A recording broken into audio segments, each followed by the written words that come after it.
9.2.3 Bhakti-Yoga New Discoveries Volume 3 A Bhakti-Yoga class delivered in New York, Monday morning, January 20, 1896, and recorded by Mr. Hosea J. Goodwin. We finished in our last class the subject about pratikas, one idea more of the preparatory bhakti, and then we will go on to the para, the supreme. This idea is what is called nishtha, devotion to one idea. We know that all these ideas of worship are right and all good, and we have seen that the worship of God and God alone is bhakti. The worship of any other being will not be bhakti, but God can be worshipped in various forms and through various ideas. And we have seen that all these ideas are right and good, but the difficulty is here. If we just stop with this last conclusion, we find that in the end we have frittered away our energies and done nothing. It is a great tendency among liberal people to become a jack of all trades and master of none, to nibble a little here and there and in the long run find they have nothing. In this country it many times grows into a sort of disease, to hear various things and do nothing. Here is the advice of one of our old bhaktas. Take the honey from all flowers, mix with all with respect. Say ya to all, but give not up your seat. This giving not up your own seat is what is called nishtha. It is not that one should hate or even criticize the ideals of other people. He knows they are all right. But at the same time, he must stick to his own ideal very strictly.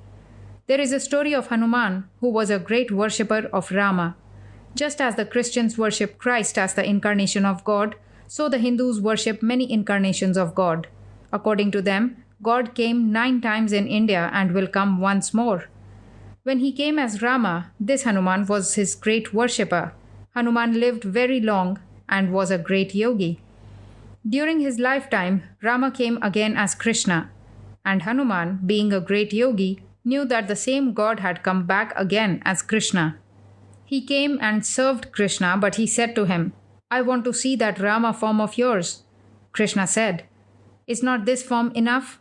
I am this Krishna, I am this Rama. All these forms are mine." Hanuman said, "I know that, but the Rama form is for me. The Lord of Janaki and the Lord of Sri are the same. They are both the incarnations of the Supreme Self. Yet, the lotus-eyed Rama is my all in all." This is nishtha, knowing that all these different forms of worship are right, yet sticking to one and rejecting the others. We must not worship the others at all. We must not hate or criticize them, but respect them. The elephant has 2 teeth coming out from his mouth. These are only for show. He cannot eat with them. But the teeth that are inside are those with which he chews his food. So mix with all, say ya to all, but join none. Stick to your own ideal of worship. When you worship, worship that ideal of God which is your own ishta, your own chosen ideal. If you do not, you will have nothing. Nothing will grow. When a plant is growing, it is necessary that it should be hedged round, lest any animal should eat it up. But when it has become strong and a huge gigantic tree, do not care for any hedges, it is perfect in itself. So when just the speed of spirituality is growing, to fritter away the energies on all sorts of religious ideas, a little of this and a little of that, a little of Christianity, a little of Buddhism, and in reality of nothing, destroys the soul. This acceptance has its good side, and in the end we will come to it. Only do not put the cart before the horse. In the first place, we are bound to become sectarians, but this should be the ideal of sectarianism, not to avoid anyone. Each of us must have a sect, and that sect is our own ishta, our own chosen way. However, that should not make us want to kill other people, only to hold on to our own way. It is sacred and it should not be told to our own brothers, because my choice is sacred and his also is sacred. So keep that choice as your own. That should be the attitude of worship of everyone. When you pray to your own ideal, your own ishta, that is the only God you shall have. God exists in various phases, no doubt, but for the time being, your own ishta is the only phase for you. Then after a long course of training in this ishta, when this plant of spirituality has grown and the soul has become strong and you begin to realize that your ishta is everywhere, then naturally all these bondages will fall down. When the fruit becomes ripe, it falls of its own weight. If you pluck an unripe fruit, it is bitter, sour. So we will have to grow in this thought. Simply hearing lectures and all this nonsense, making the Battle of Waterloo in the brain, simply unadjusted, undigested ideas, is no good. Devotion to one idea, those that have this will become spiritual, will see the light. You see everyone complaining, I try this and I try that.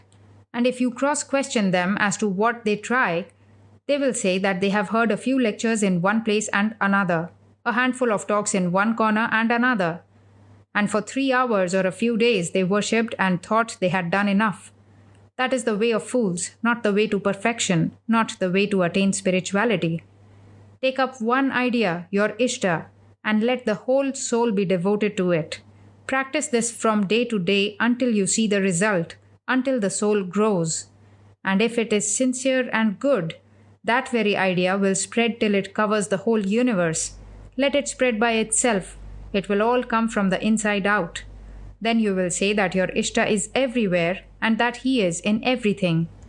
Of course, at the same time, we must always remember that we must recognize the Ishtas of others and respect them, the other ideas of God, or else worship will degenerate into fanaticism. There is an old story of a man who was a worshipper of Shiva. There are sects in our country who worship God as Shiva and others who worship him as Vishnu.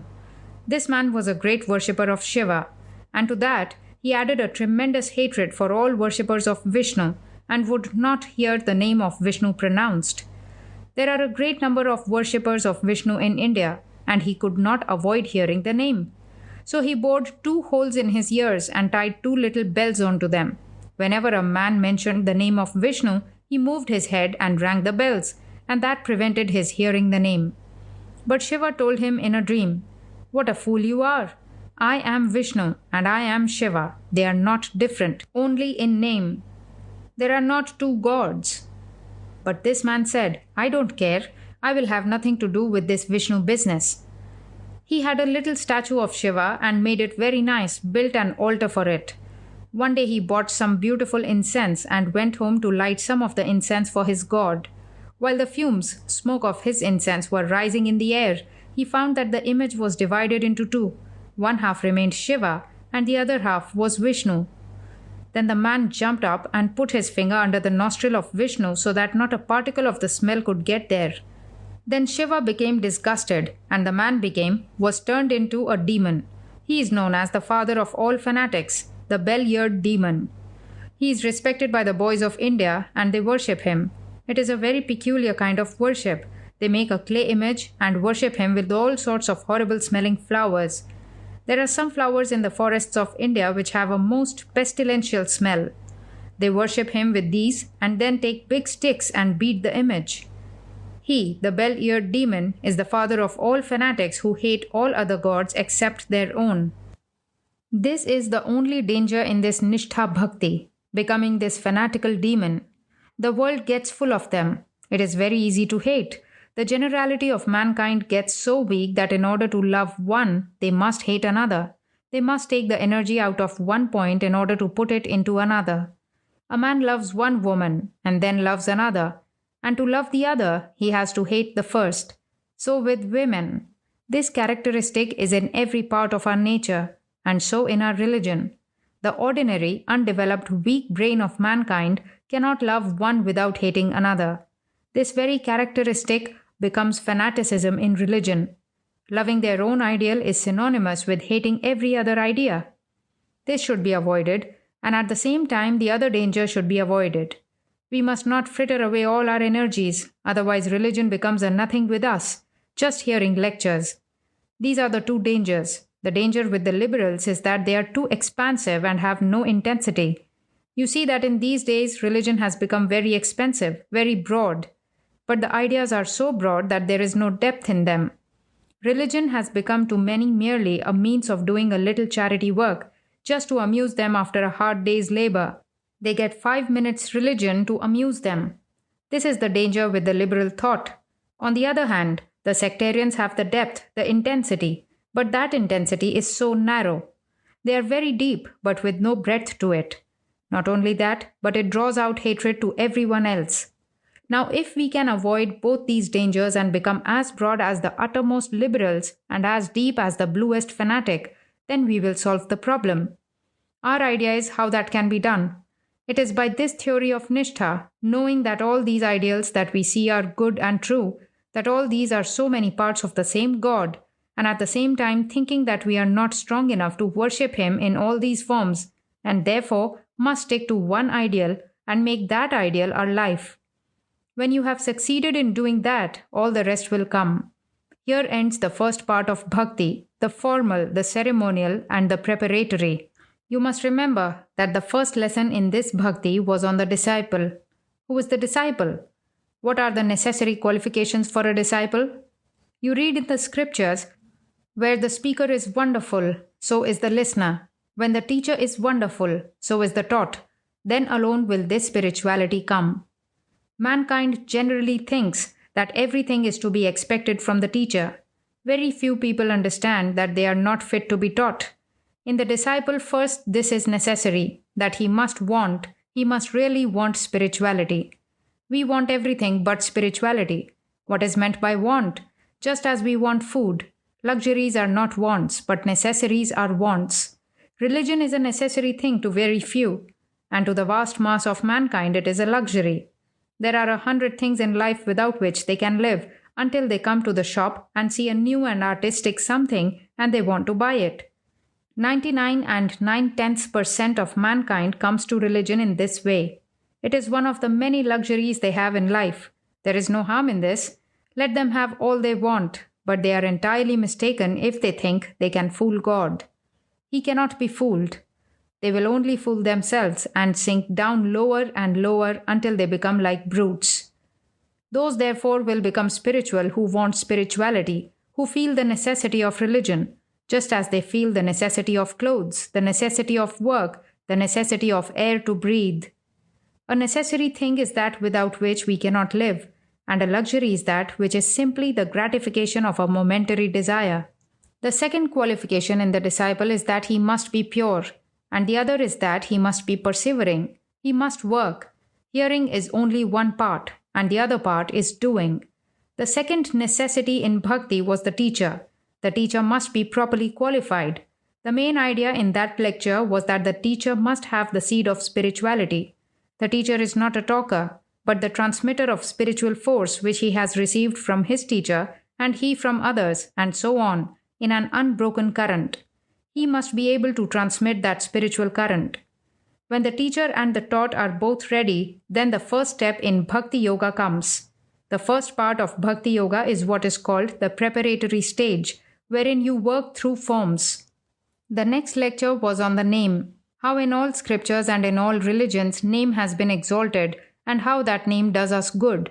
The Bhakti Yogi must always think that the name itself is God, nothing different from God. The name and God are one. Next it was taught how, for the Bhakti Yogi, humility and reverence are necessary. The Bhakti Yogi must hold himself as a dead man. A dead man never takes an insult, never retaliates. He is dead to everyone. The Bhakti Yogi must reverence all good people, all saintly people, for the glory of the Lord shines always through his children. The next lesson was on the pratikas. In that it was taught that bhakti is only when you worship God. Worshipping anyone else is not bhakti. But we can worship anything we like if we think it is God. If we do not think it is God, that worship is not bhakti. If you think it is God, it is all right. There was a certain yogi who used to practice meditation in a lonely part of the forest on the banks of a river. There was a poor cowherd, a very ignorant man who used to tend his herd in that forest. Every day he used to see this same yogi meditating by the hour, practicing austerities, living alone and studying. Somehow the cowherd got curious as to what he did. So he came to the yogi and said, "Sir, can you teach me the way to God?" This yogi was a very learned, great man, and he replied, "How will you understand God, you common cowherd?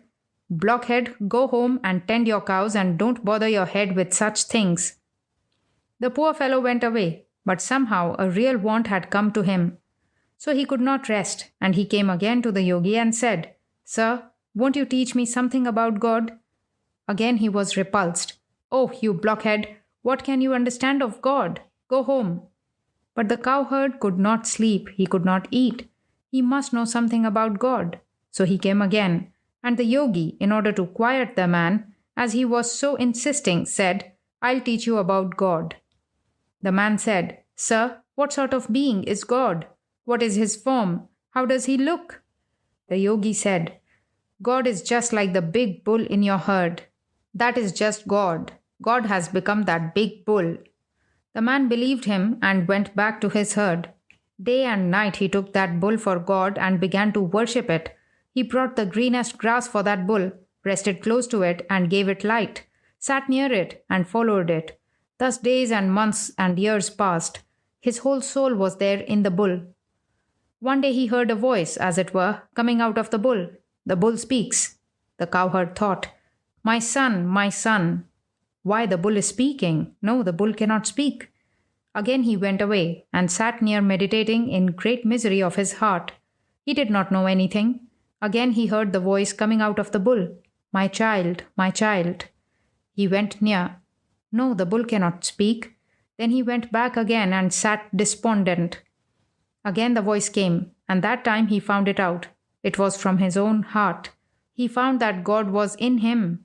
Then he learned the wonderful truth of the teacher of all teachers. "I am with thee always." And the poor cowherd learned the whole mystery. Then he goes back to the yogi, and when he is at some distance, the yogi sees him. The yogi has been the most learned man in the country, practicing austerity for years, meditating, studying. And this cowherd, an ignorant blockhead, never studied a book, nor learned his letters. But he comes, his whole body as it were transfigured, his face changed, the light of heaven shining round his face. The yogi got up. "What is this change? Where did you get this?" "Sir, you gave me that." "How? I told you that in joke." "But I took it seriously, and I got everything I wanted out of that bull, for is he not everywhere?"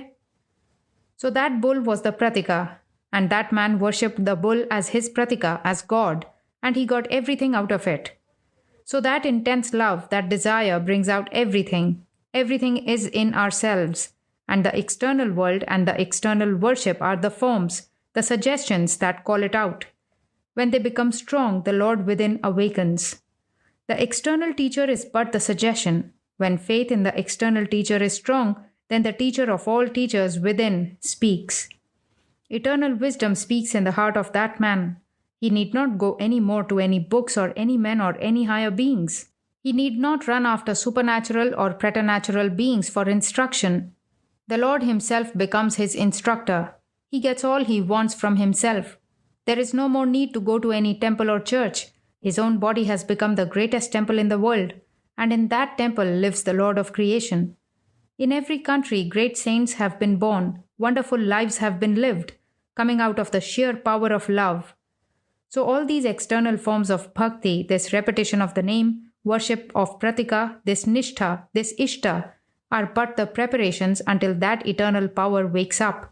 Then alone comes spirituality, when one goes beyond these laws and bounds. Then all laws fall down, all forms vanish, temples and churches crumble into dust and die away. It is good to be born in a church, but it is the worst possible fate to die in a church. It is good to be born in a sect, and the worst possible thing to die in a sect with sectarian ideas. What sect can hold a child of the Lord? What laws bind him? What forms shall he follow? What man shall he worship? He worships the Lord himself. He himself teaches him. He lives in the temple of all temples, the soul of man. So this is the goal towards which we are going, the supreme bhakti, and all that leads up to this is but preparation. But it is necessary. It prepares the infinite soul to come out of this bondage of books and sects and forms. These ultimately fly away and leave but the soul of man. These are superstitions of an infinite amount of time. This my father's religion, my country's religion, or my book, or my this and that, are but the superstition of ages. They vanish. Just as when one is pricked with a thorn, he takes another thorn to get the first out and then throws both of them away, so this superstition is in us. In many countries, even into the soft brains of little babies, are put the most horrible and diabolical nonsense as sect ideas. Parents think they are doing good to the child, but they are merely murdering it to satisfy Mrs. Grundy. What selfishness! There is nothing that men out of fear of themselves or out of fear of society will not do. Men will kill their own children, mothers will starve their own families, brothers will hate brothers to satisfy forms, because Mrs. So and so will be pleased and satisfied. We see that the vast mass of mankind is born in some church or temple of some religious form and never comes out of it. Why? Have these forms helped the growth of spirituality? If through these forms we step onto the highest platform of love, where forms vanish and all these sectarian ideas go away, how is it that the vast majority of men are always groveling in some form or another? They are all atheists. They do not want any religion. If a man comes to this country without any friend or without knowing anyone, supposing he is a blackguard in his own country, the first thing he will do in this country will be to join a church. Will that fellow ever have religion? Do you mean to say that those women who go to churches to show their dresses will ever have religion or will come out of forms? They will go back, and when they die, they will become like animals. Do you mean to say that those men who go to church to look at the beautiful faces of women will ever have religion? Will those who have certain social religions, because society requires that they shall belong to Mr. So-and-so's church, or because that was their father's church, will they ever have religion? They understand certain broad views, but they must keep a certain social position, and will keep it through eternity. What you want, you get. The Lord fulfills all desires. If you want to keep a certain position in society, you will do so. If you want the church, you will get that and not him. If you want to play the fool all your life with all these churches and foolish organizations, you will have them and have to live in them all your lives. Those that want the departed go to the departed and get ghosts, but those that love him all come to him.